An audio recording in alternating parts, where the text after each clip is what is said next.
Vitaliano Brancati is little known in the United States, but well known in Italy.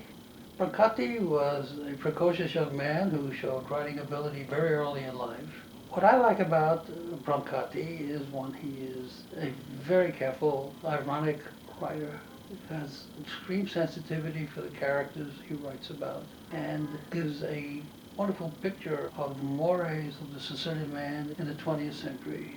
My interest in Brancati came about by accident.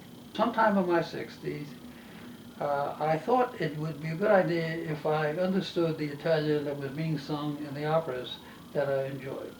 I had received a book from a young colleague, a short book called Don Giovanni in Sicilia, the Don Juan in Sicily.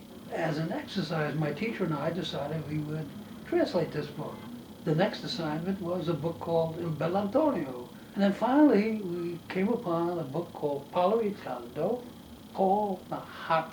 It was a book that really summarized everything about Brancati, his humor, his wit, his character analysis. A friend of mine, Pat Imperato, he and his wife, who are bilingual, thought the translation was a sensational translation, and this really should be published. One day I had a brainstorm. I knew that Brancati had a daughter called Antonia.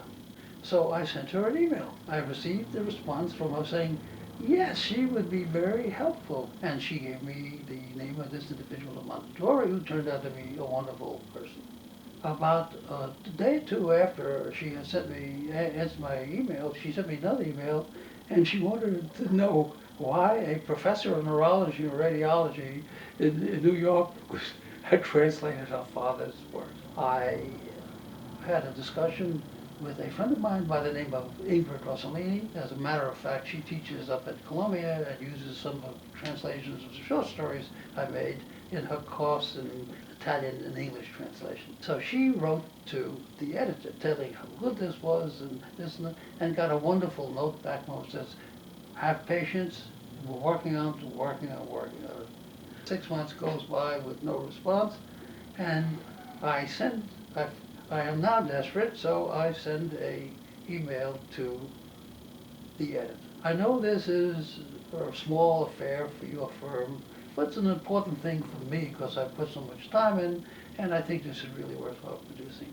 And since I'm 85 years old, time is not my ally, and I'd like to really see this thing published. Returned mail said, didn't Ingrid tell you that we have made a deal with Open Road Media, the digitalizer in the United States, and we're going to publish the book. The book will be on the internet as an ebook published by Open Road Media and Mondadori. So we'll see. I hope you like the book.